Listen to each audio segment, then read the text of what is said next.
Ավագ հինգշաբթի օրը հայ առաքելական բոլոր եկեղեցիներում վաղ առավոտից կատարվեց ապաշխարության կարգ եւ մատուցվեց Սուրբ Պատարագ։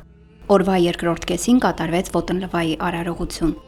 Բրազիլիայի հայոց թեմում այս արարողություններին պատրաստվել էին օրեր շարունակ աղոթքով եւ հոգեվոր զրույցներով։ Արամայի Սարգսակ Սողբաթյանը թեմի առաջնորդ Նարեկ Սրբազանի օրհնությամբ հոգեվոր թեմայով դասընթացներ է անցկացրել Հայ ազգային դուրյան վարժարանի սաների համար, ծանոթացնելով նրանց ավետարանական պատմություններին եւ դրանց մեկնություններին։ Ոտնլվայի արարողությանը խորան բարձրացան Հայ ազգային դուրյան վարժարանի սաները։ Սրբազան հայրը աշակերտների ոտքերը լվանալուց հետո ներկաներին բացատրեց արարողության խորհուրդն ու նշանակությունը։ Քրիստոս իր մարդեղացմամբ իսկ խոնարհվեց, նա աշխարհ եկավ, ճշմարտությունը քարոզեց ու զրկանքներ կրելով խաչը բարձրացավ։ Իր քարոզում նշեց Սրբազանը։